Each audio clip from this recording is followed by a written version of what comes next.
Bismillahirrahmanirrahim. Wa min dzalika, dan sebagian dari keistimewaan di dalam ibadah salat bagi umat Nabi Muhammad sallallahu alaihi wasallam.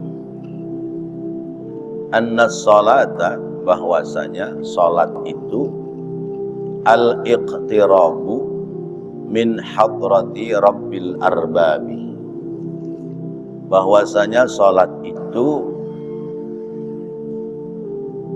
alat fiha, di dalamnya al-iqtirabu adalah alat untuk mendekatkan diri min hadrati rabbil arbabi, di hadapan Tuhan dari Tuhan-Tuhan yang ada. Qala Allah Ta'ala, berfirman Allah Ta'ala, wasjud waqtarib, dan sujudlah kamu dan dekatkanlah dirimu. An Abi Hurairah, dari sahabat Abu Hurairah radhiyallahu anhu, qala, dia berkata, qala Rasulullah, telah bersabda Rasulullah sallallahu alaihi wasallam, aqrabu ma yakunul abdu min rabbih azza wa jalla wa huwa sajidun fa aksirud du'a, rawahu Muslimun. Bahwa Rasulullah sallallahu alaihi wasallam bersabda, aqrabu, sedekat-dekatnya, ma apa-apa, yakunu, keberadaan al-abdu, seorang hamba, min rabbihi, dari Tuhannya, azza wa jalla, zat yang maha perkasa lagi maha kuasa, wa huwa, dan dia itu kembali kepada al-abdu, sajidun, dalam keadaan sujud.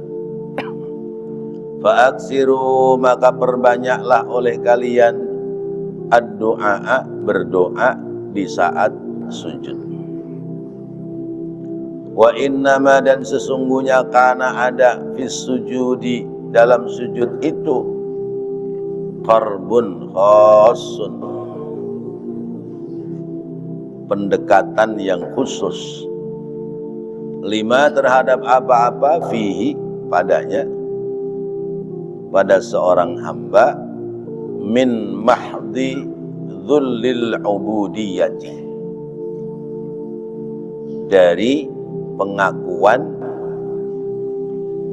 rendahnya penghambaan, ya, rendahnya menghambakannya seorang hamba, lima qami izzatir rububiyati, sebab kedudukan mulianya ar-rububiyyati, Rabb, ya, Tuhan sang pemelihara alam. Bapak-bapak, hadirin dan saudara-saudara yang dirahmati Allah, bahwa masih membahas tentang keutamaan sholat, ya.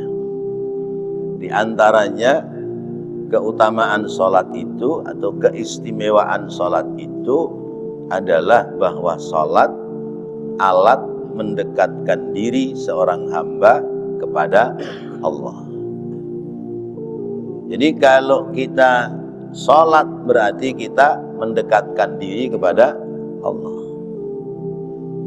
Sebab sholat itu, apa yang diucapkan oleh seorang hamba adalah bentuk komunikasi hamba kepada Allah Subhanahu wa ta'ala. Maka salafus saleh, orang-orang dahulu itu kalau sudah ambil wudu, lalu kemudian bergegas untuk sholat, itu tingkahnya macam-macam. Ada yang gemeter badannya. Karena apa? Mau ketemu dengan Allah. Jangan ketemu dengan Allah, ketemu dengan calon mertua aja, bagaimana dulu ceritanya? Dulu waktu seneng sama anak perempuan, kata anak perempuan, no babak di rumah no, Kalau mau ngobrol, bagaimana Pak? Gemeter kan? Duh, mau ngomong apa ini? Dari mana memulai ngomongnya? Atau kita ketemu guru, sementara kita jarang komunikasi dengan guru. Begitu datang mau ketemu mau ngomong, apa yang mau diomongin? Udah pucet duluan. Bingung kita. Mulut ini rasanya linu kalau mau ngomong, karena mau ngomong dengan orang yang kita muliakan, orang yang kita hormati. Anak-anak zaman dulu itu kalau dipanggil orang tua, menghadap orang tua sendiri, itu ada rasa takut. Misalnya dipanggil Umar, sini, itu ada rasa takut. Anak-anak zaman dulu tuh, anak-anak zaman dulu. Sehingga ada kesopan santunan. Kalau anak zaman sekarang dipanggil gimana Pak? Iya, nggak ada rasa takut-takutnya, nggak ada gemeternya. Iya. Malah kadang-kadang dipanggil sekali iya doang, tapi nggak datang. 2 kali iyanya panjang, iya. 3 kali iya cerewet. Itu anak zaman sekarang. Tapi anak zaman dulu kalau dipanggil sama orang tua, menghadap, memandang wajah orang tua nggak berani. Ya. Lagi duduk di ruang tamu, ada tamu, orang tua dehem, udah paham. Oh berarti suruh minggir karena ada tamu. Lagi duduk di ruang tamu, anak zaman sekarang, ya, ada tamu, jangankan dehem, diplototin juga nggak ngerti. Ya. Begitu diplototin, ya, ngomong lagi, bapak ngapa begitu, sakit gitu. Masya Allah, itu anak zaman sekarang. Nah begitu pula kita menghadap Allah, ada adab, ada tata krama, ada tata cara kita menghadap Allah Subhanahu wa ta'ala. Salat itu adalah menghadapnya kita kepada Allah, maka tentu dari sisi zahir berpakaian yang rapi, berpenampilan yang bagus, baju ya yang pantas, ya. Kemudian rambut yang gak acak-acakan, disisir yang rapi, yang bagus. Sampai-sampai disunatkan untuk bersiwak, itu tandanya supaya mulut nggak bau karena mau berkomunikasi dengan Allah. Konsentrasi, menundukkan kepala ketika takbiratul ihram, itu mata memandang sudut sejadah kita. Orang boleh mengangkat muka itu di saat bareng ngangkat tangan, ya, ngangkat tangan dari rukuk sami Allahu liman hamidah, tangan diangkat, muka boleh diangkat, tapi seiring turunnya tangan, muka ikut turun. Nah, ini kan ada, karena kita sedang berkomunikasi dengan Allah. Pakaian yang rapi, jangan sampai mau kondangan pakaiannya bagus, rapi, baju batik aja milih, ya. Apalagi orang perempuan mau kondangan udah paling ribet dah, ya. Paling ribet, repot, ya. Giliran sholat pakai kaos, ya. Sarung ubel-ubelnya gede, nggak rapi, ya.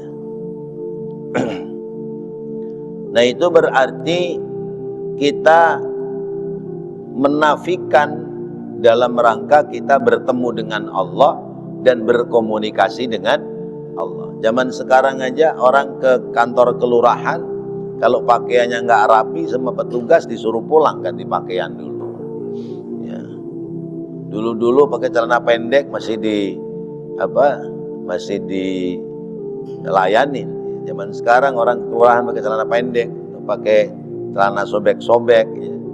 Pakai baju nggak pantas, itu suruh pulang. Itu baru mau ketemu orang, sesama orang. Apalagi kita mau ketemu dengan Allah Subhanahu wa ta'ala. Jadi zahirnya pakaian yang rapi, lalu kemudian batinnya ditata yang bersih, sebab mau ngobrol, mau komunikasi dengan Allah Subhanahu wa ta'ala. Jadi kalau kita tahu bahwa salat itu adalah alat mendekatkan diri kita kepada Allah, maka tentu kita akan menggunakan pakaian yang terbaik. Pakaian kita disemprot minyak wangi, lalu adabnya dipakai supaya yang diajak berkomunikasi senang dengan kita. Kalau orang namu pakaiannya rapi, rambutnya klimis, bau minyaknya wangi, yang bukain pintu juga seneng, dilihatnya itu menyenangkan. Begitu pula kita menghadap Allah Subhanahu wa ta'ala. Karena itu berpakaianlah yang rapi saat kita mau sholat menghadap Allah. Kemudian menata hati dengan baik, sebab innallaha ya'lamu sirrakum wa jahrakum. Allah itu melihat yang tersembunyi dan yang terlahir. Kemudian gunakanlah wewangian, karena itu salah satu dari sunnah Rasulullah, at-ta'attur, gunakan wewangian. Kemudian berkomunikasilah yang bagus, yaitu dengan kalimat yang khusyuk, karena khusyuk itu sebagai pemberat nilai pahala di dalam sholat. Tapi kita kadang dalam sholat itu kalimat yang dibaca kemana, pikiran kita kemana. Sekarang misalnya saya namu ke rumah Pak Haji Budi, kan yang bagus itu komunikasi berhadapan, komunikasi berhadapan. Lah ini enggak, Pak Haji Budi di depan saya ngomongnya ke sono. Pak Haji Budi, sekarang lagi musim burung apaan ya? Kira-kira Pak Haji Budi bagaimana hatinya? Ini orang bagaimana sih? Orang sayanya di depan sini, masa ngomongnya ke sono. Nah itu kita dalam sholat itu masih seperti itu modelannya. Allahu Akbar, bener. Tadi usolli fardhu subhi, Allahu Akbar, bener. Allahu Akbar kabira, masih bener. Giliran Fatihah, mulai dah tuh. Imam baca Fatihah, kita baca doa iftitah.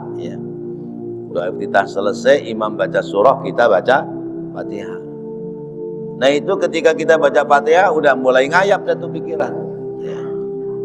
Nah bagusnya kita jadi makmum, jadi nggak mikirin ngitung jumlah rakaat, masa bodo amat jumlah rakaat urusan imam. Ngayap kemana-mana. Nanti begitu mau akhir sholat baru balik lagi pikiran kita. Nah itu berarti kita tidak menata hati untuk berkomunikasi kepada Allah dengan cara-cara yang terbaik. Dan kita harus melatih terus gitu, melatih terus supaya sampai kepada bahwa sholat itu menjadi nikmat bagi kita. Kan pernah saya sampaikan, orang sholat itu tingkatannya macam-macam. Tingkatan pertama, orang sholat itu sekedar gugur kewajiban. Gugur kewajiban, yang penting ya sudah melaksanakan kewajiban. Nah kalau orang sholat baru gugur kewajiban, itu tidak akan sampai kepada sentuhan innas sholata tanha anil fahsya'i wal munkar. Orang sholatnya cuma gugur kewajiban, ya sholat itu seperti rutinitas biasa. Maka harus dinaikkan kelasnya. Ya. Jadikan bahwa sholat itu di samping memang kewajiban adalah kebutuhan. Jadikan sholat itu adalah kebutuhan. Kita butuh sama sholat. Kalau sudah seperti itu, kalau hati lagi tidak tenang, tidak nyaman, ambil wudhu, sholat. Karena sholat sebagai bentuk kebutuhan. Ya. Ya. Jadi karena sholat itu kebutuhan, maka menjadi rutinitas yang sudah teratur, tidak sekedar melaksanakan kewajiban. Ya. Ya. Jadi jadikan sholat kita sebagai kebutuhan kehidupan kita. Karena apa? Allah yang mengajarkan wasta'inu bis-sabri was-shalah. Jadikanlah sabar dan sholat itu penolongmu, atau bertolong menolonglah dalam sabar dan sholat. Lalu naikkan lagi, ya, bahwa kita dalam sholat itu senang saat sholat. Jadi tidak sekedar kebutuhan, tapi sudah menjadi kesenangan. Jadi saat sholat senang. Orang kalau senang pinginnya berulang-ulang lagi, sholat lagi. Dan orang kalau senang itu sholatnya pasti pinginnya lama, nggak sebentar. Karena komunikasi yang paling asik adalah komunikasi dengan Allah Subhanahu wa Ta'ala.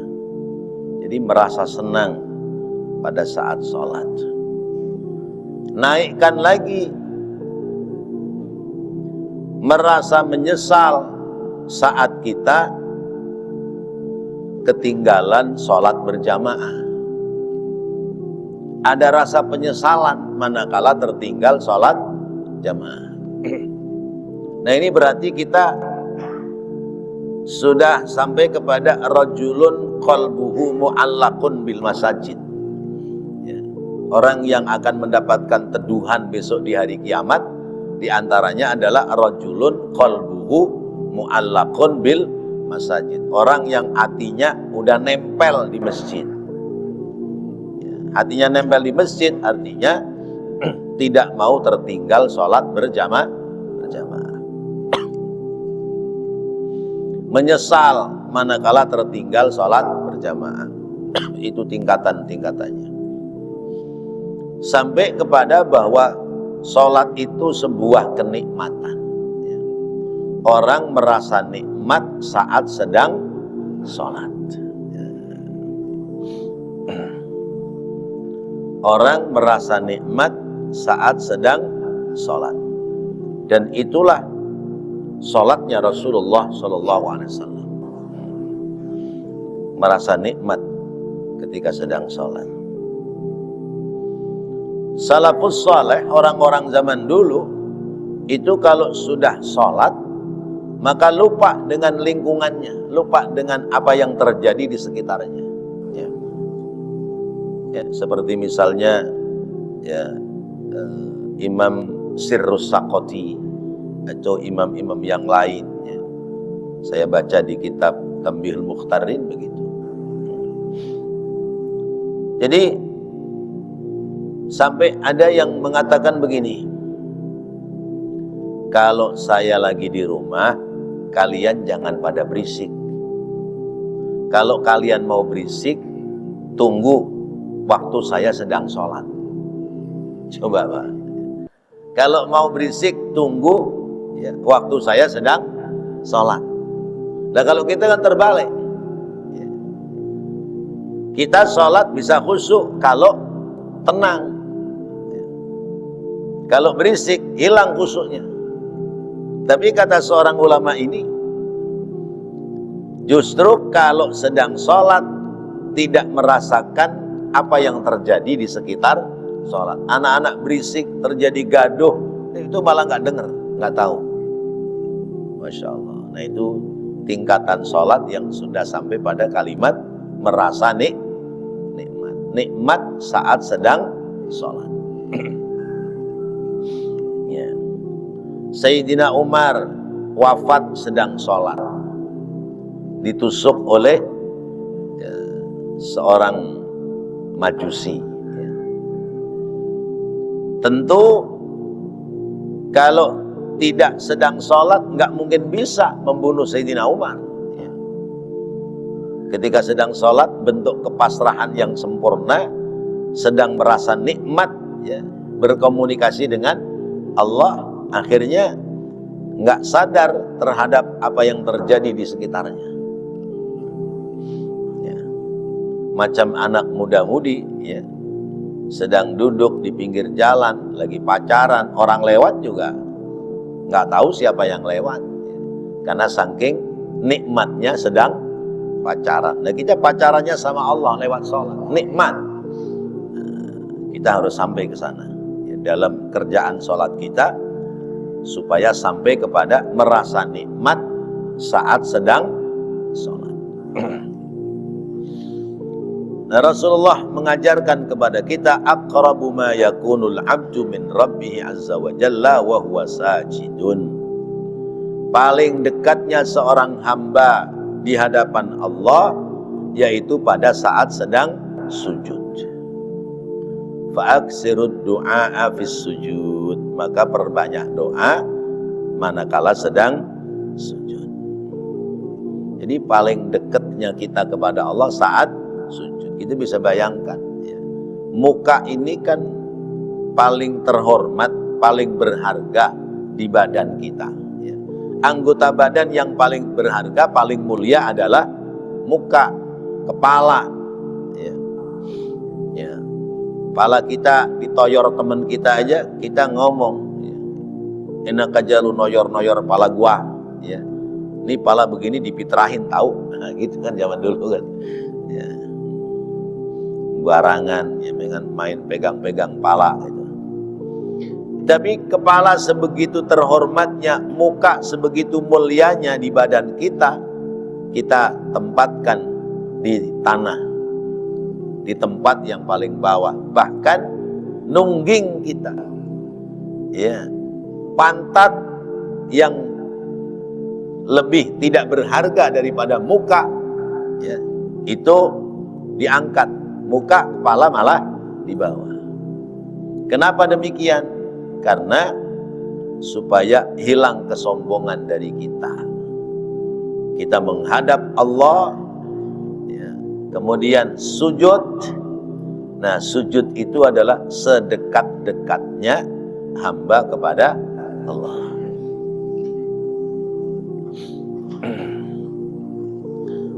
Makanya kenapa di antara dua sujud itu ada duduk. Al-julus bainas sajdataini, duduk di antara dua sujud. Itu karena orang kalau paham bahwa paling dekatnya hamba kepada Allah pada saat sujud, maka orang saat sujud itu pingsan. Karena disitulah sedekat-dekatnya hamba dengan Allah Subhanahu wa ta'ala. Dan supaya tidak pingsan, ya, itu di Mizanul Kubra dibahas, supaya tidak pingsan maka ada al-julus bainas sajdataini. Ada waktu istirahatnya di antara dua sujud. Nah, inilah pekerjaan sholat. Adapun perbanyak doa di dalam sujud, maka tentu yang dimaksud adalah ad-du'aul maksurat. Doa-doa yang diajarkan oleh Rasulullah. Bukan doa-doa yang sembarangan, ya. Ya. Kata Imam Hasan Al-Basri, aku melihat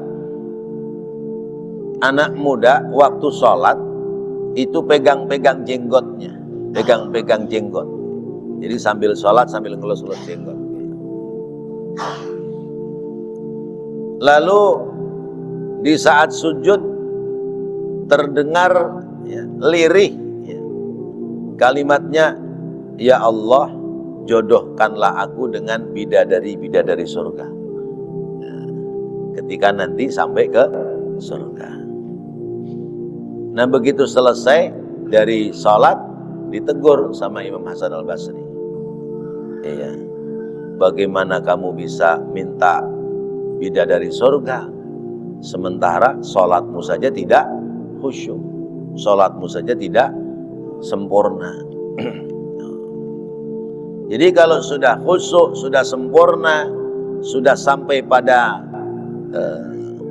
tempo hari bahasa kita, sholat yang terstruktur dengan baik, akan sampai pada sholat dalam kultur. Kulturnya orang sholat itu seperti apa? Struktur sholatnya tadi akan sampai kepada merasa nikmat saat sholat. Kalau sudah sampai pada merasa nikmat saat sholat, maka di luar sholat, sholat itu masih dipakai, yaitu tanha anil fahsya'i wal munkar. Orang sudah sholat, sholatnya sudah sempurna, maka akan tercegah dari perbuatan keji dan munkar, karena struktur sholatnya menjadi kultur, menjadi budaya dalam hidup sehari-hari. Jadi fa'aksirud du'a, perbanyaklah doa. Itu tentu yang dimaksud adalah du'aul maksurat, bukan doa sembarangan atau kemudian menggunakan bahasa kita, sujud menggunakan bahasa Indonesia, apa yang dia permohonkan ngomong gitu terus panjang. Batal apa enggak? Batal enggak sholatnya? Batal. Kan sholat itu diawali dengan takbir, diakhiri dengan salam, sesuai dengan aturan pekerjaan sholat. Sehingga apa yang diucapkan dan apa yang diperbuat di dalam sholat yang di luar ritual sholat menjadikan sebab batal sholat, kecuali tidak sadar. Misalnya sedang bangkis, jebres, udah biasa kalau bangkis ngucap alhamdulillah, saya kan lagi sholat, kenapa mengucapkan itu? Kalau tidak dalam kondisi sadar, maka tidak menjadikan batal sholat. Tapi kalau menyadari sedang sholat, ya batal. Atau misalnya imam baca suhufi Ibrahim wa Musa, inna hadza lafis suhufil ula suhufi Ibrahim wa Musa alaihi salam. Batal nggak tuh kira-kira? Ada nggak dalam sholat rukun kauli atau sunnah kauli alaihi salam? Nggak ada. Itu bisa menjadikan sebab batal. Di fa'aksirud doa, perbanyaklah doa, khususnya doa di saat sedang sujud. Nah, tentu utamanya kalau sedang sholat sendiri atau di sholat-sholat sunnah. Kalau sedang sholat berjamaah, orang sholat berjamaah itu imam dianjurkan bijak dalam menjadi imam. Jangan sampai jamaah gerutu, ngedumel, kesel, marah gara-gara imam tidak bijak menjadi imam. Jadi bacaan surah yang nggak usah terlalu panjang, yang sedang aja dah. Kayak tadi itu wadduha, apa tadi itu, al-ma'un, itu udah cukup. Tapi ada imam yang unjuk diri lah, unjuk diri. Jadi bacaannya surah-surah yang panjang. Padahal makmumnya sebagian tukang sayur, pegawai gitu. Kalau pegawai kan siangan dikit kan jalanan macet, repot, telat. Tukang sayur kalau nggak pagi-pagi ke pasar induk atau pasar Palmerah, nggak kebagian ya belanjaan. Nah, itu kita kudu tahu. Oh, ini jamaah saya seperti ini, doyanannya begini. Gitu. Nah, itu imam. Jangan kemudian bagusnya sendiri, ya. Karena zaman Rasulullah itu ada imam yang selalu baca kulhu, ya. Pokoknya tiap sholat itu pasti bacanya kulhu, ya. Ya kayak kita kulya kulhu, kulya kulhu, gitu. Sampai ada jamaah yang kesel lapor sama Rasulullah sahabat, ya Rasulullah, si anu kalau ngimamin kulhu melulu, panggil ke sini. Panggil, kenapa kamu kalau ngimamin selalu baca kulhu melulu? Ya Rasulullah, karena saya senang dengan surat Al-Ikhlas, ya. Ya, karena surat Al-Ikhlas ini sulusul Quran, ya, sepertiga dari Al-Quran. Ya udah, kalau begitu bagus, terusin. Akhirnya sekalipun baca surah lain, selalu terakhirnya disambung kulhu. Ya, misalnya baca Alam Nashrah, nanti disambung kulhu. Rakaat kedua baca apa, disambung kulhu. Itu. Sementara ada imam yang baca surahnya panjang, ditegur sama Rasulullah. Ya. Ya. Jangan yassir wala tu'assir. Ya. Ya. Bikin gampang, jangan bikin susah. Gitu. Baik, sampai di sini mungkin ada yang mau menambahkan, silakan.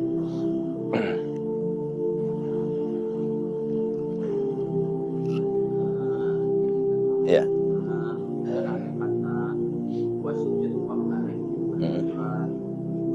Ya. Kalau kita baca ayat itu berarti kita harus sujud dulu baru berdiri lagi. Apa kita boleh melanggar terkait dengan sujud tilawah di dalam sholat? Ya. Sujud tilawah di dalam sholat itu melanggar aturan sholat atau tidak? Nah, kita dalam sholat itu ada aturan baku. Tapi di luar aturan baku yang sudah ditentukan oleh kaidah-kaidah fikih oleh para ulama fikih, juga kita melihat kasus-kasus yang dilakukan oleh Rasulullah. Ya. Ya. Ada nggak pekerjaan yang di luar kaidah fikih itu dilakukan oleh Rasulullah? Ternyata ada. Misalnya ketika Rasulullah sedang sholat yang dibaca itu surat sajadah, ya, ayat sajadah, maka Rasulullah menghentikan membaca ayat lalu turun sujud. Begitu selesai sujud, Rasulullah berdiri kembali. Kalau misalnya yang dibaca surahnya belum selesai, maka Rasulullah melanjutkan membaca ayat sampai selesai satu surah.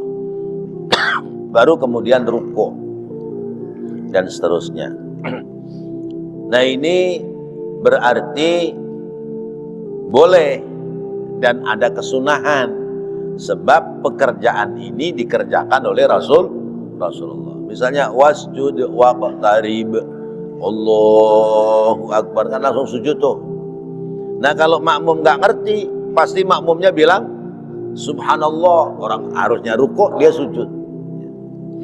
Nah, begitu selesai sujud, berdiri lagi. Karena wasjud waqtarib itu akhir surah, berarti tidak membaca surah lagi, tidak melanjutkan ayat, maka berdiri sebentar baru kemudian rukuk. Iktidal, bangun dari rukuk lalu kemudian sujud. Nah, itu berarti sifatnya insidentil, ya, tidak rutinitas dalam sholat. Begitu pula tentang kunut subuh, ya. kunut subuh itu sifatnya insidentil. Karena apa?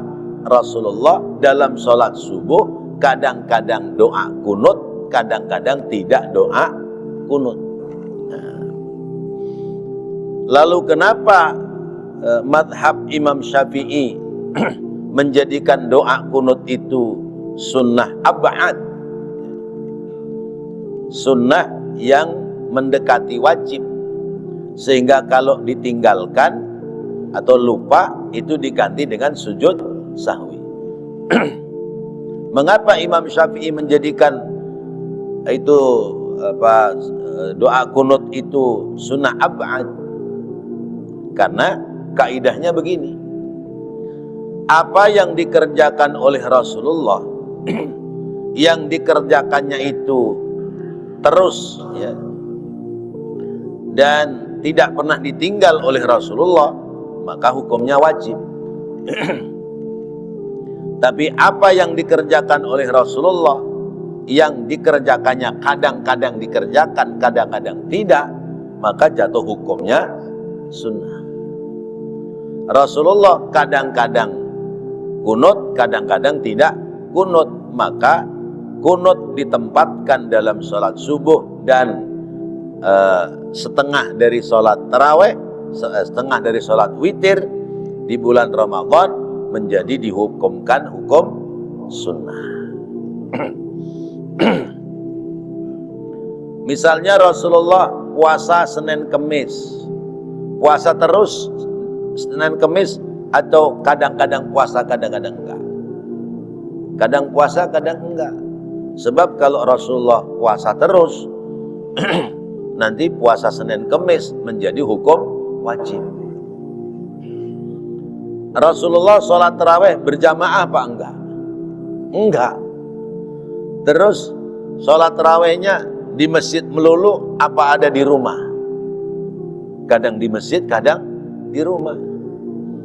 Nah, sahabat mah sam'an wa ta'atan aja ya.